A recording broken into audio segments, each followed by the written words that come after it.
নমস্কার, ABN 24x7 এর পক্ষ থেকে আপনাদের সবাইকে স্বাগত। আপনারা জানেন যে এবিএন 24x7 এর পর্দায় আমরা বিভিন্ন সময় বিভিন্ন নিত্য নতুন বিষয় নিয়ে আপনাদের সামনে উপস্থাপনা করি। আজকেও তেমন একটি বিষয় নিয়েই আমরা উপস্থাপনা করব। একটা শিশু তার জন্ম থেকে যেমন বিশেষ কিছু গুণাবলী নিয়ে জন্ম হয়, তেমনি তার মধ্যে বিশেষ কিছু খামতিও থেকে যায়। একজন শিশু পরবর্তীতে কোন প্রফেশনটা চুজ করলে সে সবচেয়ে বেশি লাভবান হতে পারে এবং কোন প্রফেশনটা তার নিজের জন্য স্বাচ্ছন্দ্যের হতে পারে, এমন কিছু কি জানার উপায় আছে? যদি উপায় থাকে তাহলে সেই উপায়টা কি? এই সমস্ত বিষয় নিয়েই আজকে আমাদের আলোচনা। এই মুহূর্তে আমার সাথে উপস্থিত রয়েছেন এই সমস্ত বিষয়ের অভিজ্ঞ শিক্ষক মাননীয় শ্রী সুদীপ সরকার মহাশয়। নমস্কার। আপনাকে আমাদের এই অনুষ্ঠানে স্বাগত। আমরা প্রথমেই যেই ব্যাপারটা দিয়ে যাব যে এই পদ্ধতিটা কি কি পদ্ধতির সাহায্যে আমরা জানতে পারি যে একজন বাচ্চা পরবর্তীতে কোন বিষয়টা চুজ করলে সে লাভবান হবে? এই পদ্ধতিটিকে বলা হয় মাল্টিপল ইন্টেলিজেন্স অ্যানালাইসিস। আমরা কম বেশি সকলেই জানি প্রতিটি মানুষ জন্ম থেকেই কিছু বিশেষ গুণাবলী, যাকে আমরা প্রতিভা বলি, আর কিছু খামতি বা দুর্বলতা বলতে পারি, যেটা আমরা জন্ম হতে নিয়ে এসেছি। তো সেটা কি আর তার নির্ধারণের কি প্রক্রিয়া রয়েছে, যদি কোনো বিজ্ঞানসম্মত উপায় থেকে থাকে সেটা কি? তো আমাদের যে বিষয়টা সেটা একদম নিখুঁতভাবে বলতে গেলে 95% এটা অ্যাকুরেটলি বলতে পারে যে একটা মানুষের ভিতরে তার প্রকৃতিগতভাবে ন্যাচুরাল ট্যালেন্ট বা ইন্টেলিজেন্স সেটা কি রয়েছে। আর এই পদ্ধতিটি যেটা আমরা করে থাকি এটাকে মাল্টিপল ইন্টেলিজেন্স অ্যানালাইসিস বলি। আচ্ছা, এই বিষয়টা কাদের ক্ষেত্রে অধিক প্রযোজ্য, কিংবা এক্ষেত্রে কোনো কি বয়স সীমা নির্ধারিত আছে যে এই বয়সেই করতে হবে? এটা তো যে কেউ করাতেই পারে, প্রতিটি মানুষের ক্ষেত্রেই প্রযোজ্য বলবো, বাট মানে একজন প্যারেন্ট বা গার্জিয়ানের ভূমিকা যারা বা রয়েছে, বাবা মা, প্রত্যেকের এটা দায়িত্ব যে তার যে শিশু সে 2 বছর বয়স হলে পরে করানোর যোগ্য হয়ে যায়। কারণ 2 বছর বয়সে আমাদের যে ব্রেনের মাল্টিপল ইন্টেলিজেন্স যেটা আমাদের ডিস্ট্রিবিউট হয়ে আছে ব্রেনে, তার যে রাইট হ্যামিস্ফিয়ার, লেফট হ্যামিস্ফিয়ার দুটো পোর্শন, তার আবার 5টা লোবস। তো এইভাবে 5-5-10টা লোবসে কি পরিমাণ এনার্জি ডিস্ট্রিবিউট করা আছে in the form of neural connectivity, তো সেই অনুসারে আমরা এই অ্যানালাইসিসটা করে থাকি। তো এটা 2 বছর বয়সে একটি বাচ্চা শিশুর হাতের আঙুলের ছাপ থেকে আমরা সেই নির্ধারণ প্রক্রিয়াটা করে থাকি। তো এই সায়েন্টিফিক মেথোডোলজিতে আমরা যে কোনো মানুষের করতে পারি, তবে ন্যূনতম বয়স হতে হবে 2 বছর। আমরা বিভিন্ন সময় আইকিউ টেস্ট কিংবা সাইকোমেট্রিক টেস্ট, এই সমস্ত টেস্টগুলোর কথা শুনি। এগুলোর সাথে সম্পর্কযুক্ত? মানে আপনি যেটা মাল্টিপল ইন্টেলিজেন্স বলছেন। অ্যাকচুয়ালি আইকিউ টেস্ট বলতে আমরা ইন্টেলিজেন্ট কোয়েশ্চেন্টকে বুঝি। তো ইন্টেলিজেন্ট কোয়েশ্চেন্ট ছাড়াও আরও 3টে কোয়েশ্চেন্ট আছে, AQ, EQ, CQ. Adversity quotient, creative quotient, emotional quotient. তো এরকম আরও মানে 8টা ইন্টেলিজেন্সের যে জিস্ট বা যেটা বলা যেতে পারে যে 4টা কোয়েশ্চেন্ট, তো সেটা জানার সঠিক পদ্ধতি হচ্ছে এই analysis.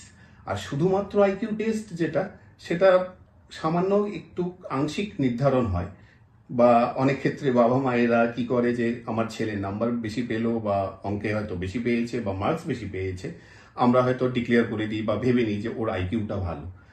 That is not true. The actual process is intelligence analysis, যেটা এই প্রক্রিয়াতেই সম্ভব। একজন গার্জিয়ান প্যারেন্টের এটা ভূমিকা আর কি, যে জেনে নেওয়া যে তার বাচ্চা, তার শিশুর মধ্যে কি গুণাবলী রয়েছে এবং কি খামতি রয়েছে, সেটা জেনে তাকে তার পথ পরিচালনায় মানে সাহায্য প্রদান করা, আমি মনে করি সেটা বেশি যুক্তিযুক্ত তার ক্ষেত্রে।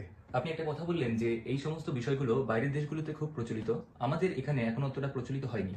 এবার সেই জিনিসপত্রগুলোকে ওয়াকিবহল করবেন কি করে? যে আমরা তো কোচবিহারে তেমন ভাবে শুনিনি ছোটবেলা থেকে এই ব্রেন ম্যাপিং কিংবা মাল্টিপল ইন্টেলিজেন্সের ব্যাপারগুলো। হ্যাঁ, এটা একটা চ্যালেঞ্জের বিষয় যদিও।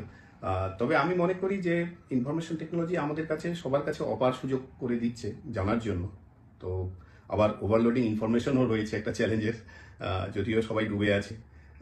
তো সঠিক ইনফরমেশনটা আমি মনে করি মানুষের কাছে পৌঁছানোটা দরকার আছে, আর সঠিক পদ্ধতিটাকে জেনে নেওয়াটাও মানুষের প্রয়োজন রয়েছে।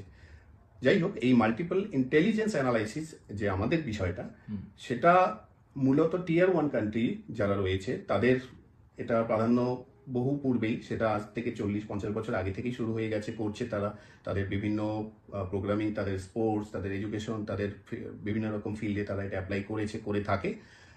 আমাদের দেশে এটা বিগত 2 দশক হলো এটা পরিচিতি পেয়েছে, কিন্তু আমি মনে করি 1 দশকের একটু বেশি, খুব বড় জোর 12-14 বছর বা 15 ইয়ার্স আমাদের দেশে এটা জনপ্রিয় হচ্ছে, এখনো হয়ে ওঠেনি, সার্বিকভাবে হয়ে উঠছে। আচ্ছা, আপনি একটা হাতের করের একটা ব্যাপার বললেন, তাহলে আমরা বিভিন্ন ক্ষেত্রে দেখি যে হস্তরেখা কিংবা জ্যোতিষশাস্ত্রের সাথে কি কোনো যোগাযোগ কিংবা যোগসূত্র রয়েছে?